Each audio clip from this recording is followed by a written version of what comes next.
Hey, HarryWilmington here. From here on out, I'm your introvert dating coach. And on today's show, we're going to be answering a question from a guy who wants to know if he, as a guy that leans more into his feminine energy, can still find a woman that is also in her feminine energy. And if not, what he needs to do in order to be able to attract that kind of woman. If you guys have a question you want answered on one of these shows, you can write to me at HarryWilmington@gmail.com. That's HarryWilmington@gmail.com. And this guy has a question, and he asked, what advice would you give to a male who is relatively feminine, but is still attracted to feminine women?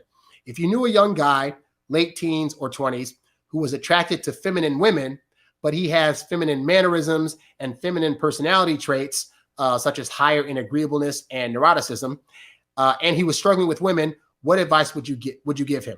Would you tell him to embrace how he is right now and find someone who likes him the way he is? Or would you tell him to become more masculine in order to offer something of interest to the types of people that he's interested in?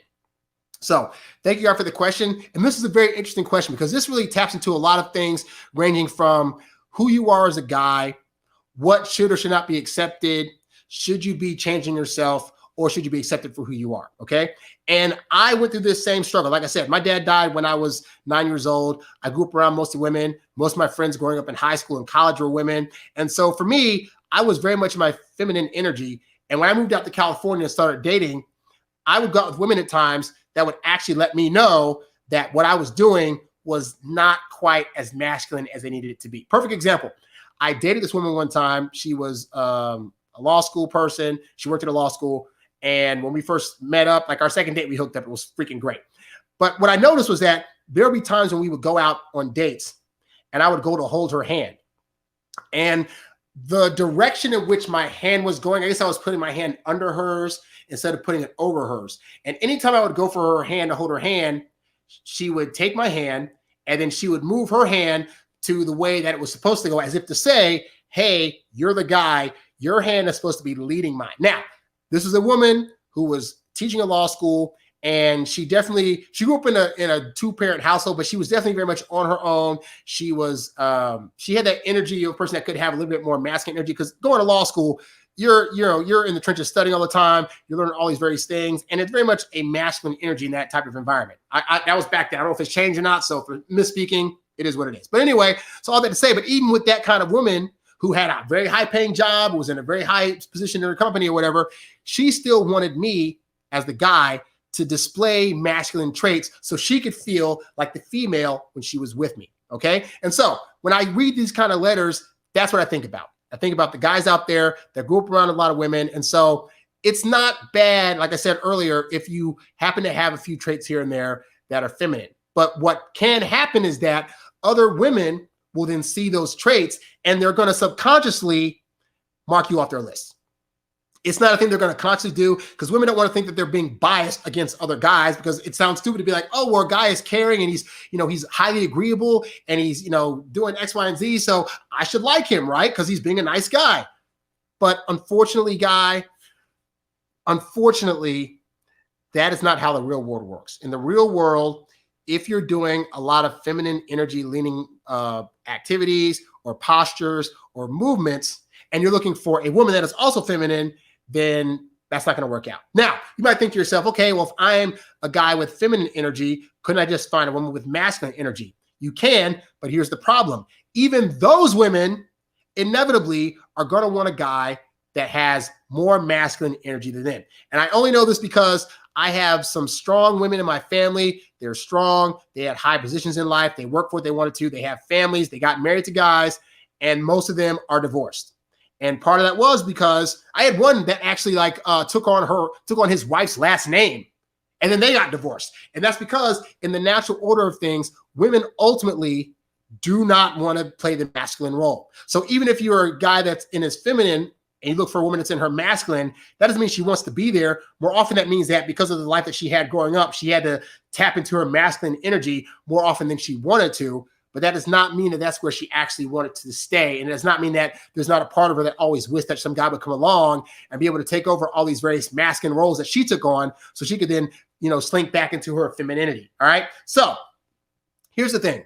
Ultimately, and I like this quote from the Hitch movie, even though I'm not a fan of that movie so much anymore. But Will Smith has a line in there where he says, who you are is a very fluid thing. And what that means is that who you are today as a guy is bound to change. We're always changing. We're always learning new things about ourselves and learning about how the world works. And we're always adapting to those things. So even though you might be a certain way now, you might pick up certain knowledge about men and how men typically operate and what females find attractive in men when they do certain things that could change how you operate. So who you are right now is perfectly fine, but it's not giving you the results that you want, which means that there is nothing wrong with then wanting to add things to yourself to make you a more masculine energy person that women will then like. Like there's absolutely nothing wrong with that. This is not to say, oh, change yourself for women. What it is saying is that if you're recognizing that you have a lot of feminine traits and you recognize that females that are in their feminine are looking for more masculine traits, then it's not going to hurt you in this world to learn those more masculine things. Just like I said with the hand holding, I had to learn the hand hold thing, but ever since I dated that girl, when I've dated other women since her, I've known how to hold a hand. So that's now not a thing that is going to be held against me or subconsciously make a woman think, why am I leading this guy around? He's supposed to be leading me around. Like, again, you're supposed to be the guy. As the guy, you're the one that's supposed to be in the leading role. If you're doing things that are more feminine energy leading, that puts you in the more submissive role. And women, on average, are going to be the ones that want to be more submissive to the man. They don't want their man submitting to them. That is not to say that she does not want a man that's not going to work with her or see equal value in her, but it does mean a woman's more apt to want to acquiesce to what her man is. And if that man is not showing masculine traits, then you're in a losing position, okay? So what I would tell them is this: nothing wrong with learning some masculine stuff. There are plenty of books on it. There's plenty of great advice out there for guys, by guys, such as my stuff at introvertdatingsuccess.com. But there's plenty of guys out there that'll teach you how to be in your masculine, how to carry yourself, what women are really looking for, how to do things that are going to let women see you in a more masculine light, what things to avoid doing altogether. I got a whole book on this called No Girls For You, The Ultimate Guide to Losing the Girl of Your Dreams, which is basically my journey of figuring out why it is all these things that I was doing actually didn't work, okay? That is also at the website in the products tab, okay?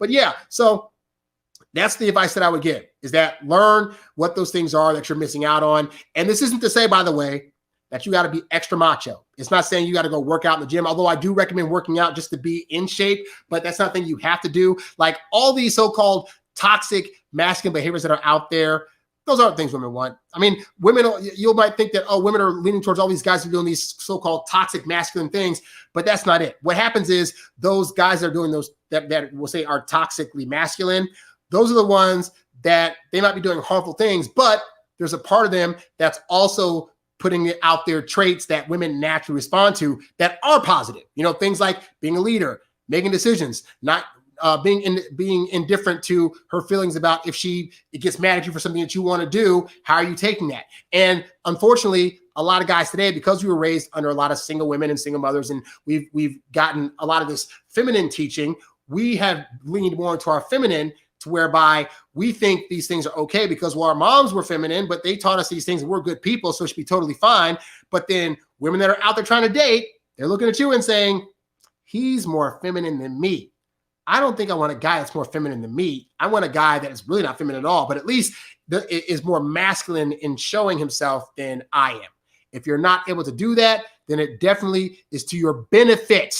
It is to your benefit to learn this, because I went a lot of years where I wasn't doing that, and it wasn't until my mid-20s when my dating started taking off, and part of that was because I had a lot of feminine energy traits that I had to either lessen or get rid of altogether that were not serving me. If it's not serving you to have them, then you got to ask yourself, why are you holding on to this? And I think part of that is because we don't want to admit to ourselves in our egos that our feminine energy is a bad thing, or that to change it's going to make us a different person than who we are. Because you don't need to equate being masculine with being a bad person or being completely different from who you are. You can add masculine traits to who you are and then allow that person to be the version of you that is your best self, and that's the most effective self at being able to get women. So hopefully, Guy, this answers your question. And for those of you guys that need help figuring out how to be more masculine in a positive way, subscribe to my YouTube channel, youtube.com/HarryWilmington. You can also go to my website, introvertdatingsuccess.com. By the way, guys, if you like what you're hearing on this show and you want to show your support, I do have a Cash App. It's $HarryWilmington.